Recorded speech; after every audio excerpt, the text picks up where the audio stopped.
Well, here's my book of life, my friends. I was parked down there, didn't want to wake these people up. It's like 1 in the morning, you kidding me? So I drove here on this thing completely flat. I mean, it's even got a little air in it now. I could actually throw it right in the road. Because I didn't think, oh my, is it leaking? I'm sorry, I got the green slime. Anyway, I should have taken the time to do it and plug it. It's been so busy. You gotta take the time to be safe, or you're in a situation like this, costing you more time. But, you know, if I just took 10 minutes, but I'm always on the go. So, I mean, I don't know, any excuses. I'm going to take a positive, you know, need to turn a positive right way. So I'm heading somewhere this way. So I'm down there in the neighborhood rental. That thing's so loud. You can imagine, why is this guy out in the morning, you know, causing noise with his, air compressor. You know, I told the lady earlier, I told her I trust her. I was even going to leave the key. I said, if you need to move my vehicle because I want towed, I want to cause problems. She goes, no, you're not going to leave your key, are you? I said, I trust you. You know, if you put a lot of trust in people, that's what's weird about it. If you actually trust, now be careful of this one, but if you trust a daughter or son, my parents always trusted me no matter what, that they'll do the right things most of the time. If they don't, they'll feel guilty. But if you come off accusing them, making them feel guilty to begin with, they are going to do everything they can to break your trust. You just distrusted them. You get what you receive. An eye for an eye, a distrust for distrust, a trust for a trust.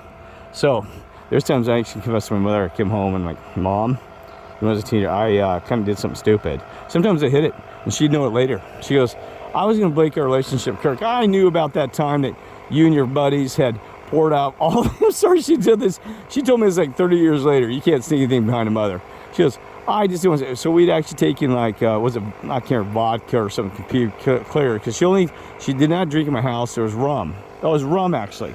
Clear rum, I think. I don't know. Anyway, rum, and we poured it out. We started with good intentions, but anything, we drank a little bit. You know, it was like a quarter of the bottle, and man, we had a good time. And then pretty soon we drank the whole dang thing. Oh, you are kidding me? Drank that sucker solid, right? Well, anyway, so I mean, so she didn't mention till I am 51. I think about 3 years ago, or no, it was actually about maybe 6. Right? She goes, yeah, I remember when you and Dave and Travis and Kevin, we had gone out of town, came home, and she goes, we didn't know for months because they never pulled it out. She goes, one Christmas I went to make some rum balls for the flavor, and she goes, why does it taste like water? She goes, you ruined the rum balls for Christmas because all the rum balls taste like water in them. I'm like, oh, I don't know. She brought it up and she goes, why the rum balls? Why do it taste like water? I'm looking around, I don't know. Oh, geez, what's all happened there? Yeah, maybe liquor turns to water, you know what I mean? It's weird things can happen around here in this country house.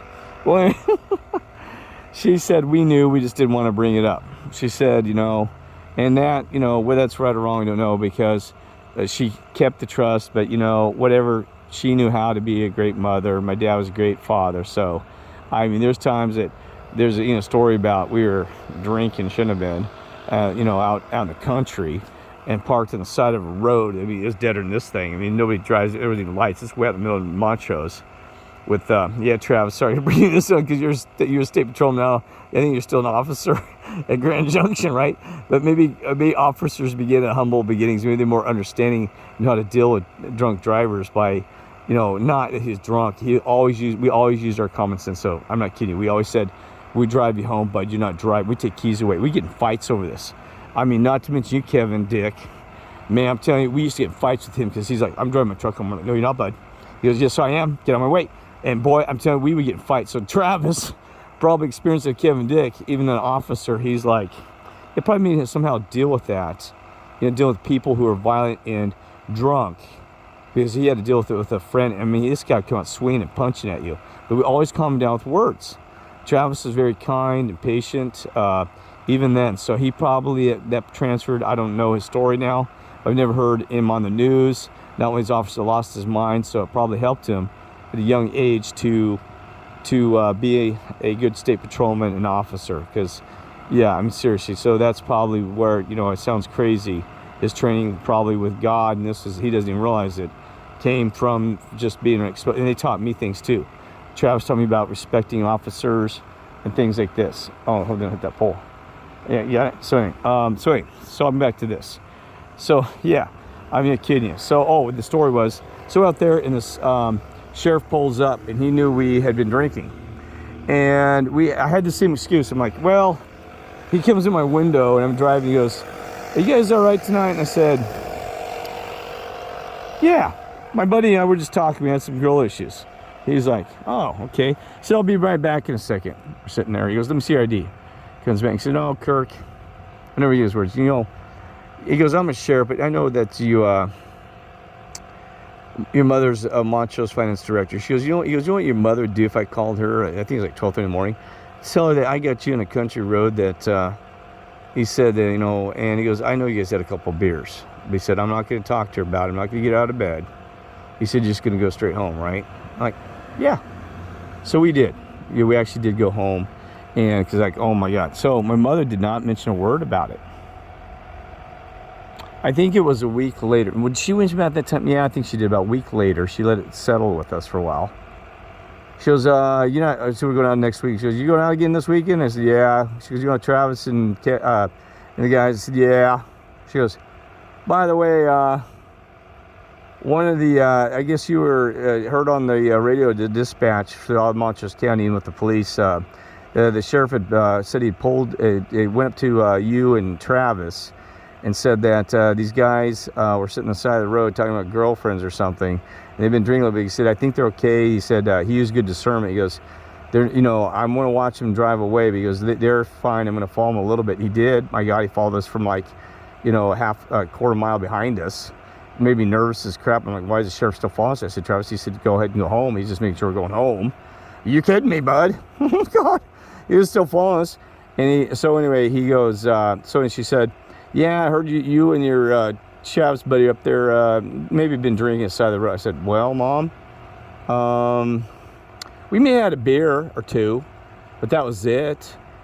We may have had 3, actually, but I think we're still okay, right? We were. As far as I know, yeah, I sure would, because I'll be honest with you, if I felt out of control, I would not have done it. So anyway, how you doing tonight, sister? You doing all right? I got a flat tire, thank you. So anyway, so she just blew off me. She said, you know what?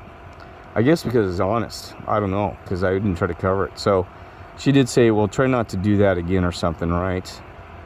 And so she was very kind and forgiving. And oh, I'll never forget. Sorry, now another one. Oh my gosh, Travis and I had gone to somewhere in Montrose, walking home. We were sick out of our dang. Travis was puking on the side of the road. Travis, I'm sorry, this is the truth. I'm not trying to insult you, trying to tell you how bad it was. He was. We had to walk 4 miles. We lived out in the country. 4 miles, and Travis lived out by me. That's probably by God's planning, right? So, gosh. We were hiking up this hill, and I never met. It's called Eastboro Drive. Because Travis at Eastboro Drive. We just about get up the hill, and then there's an officer. So I need to talk to them for a second. All right. All right. I'll let you go.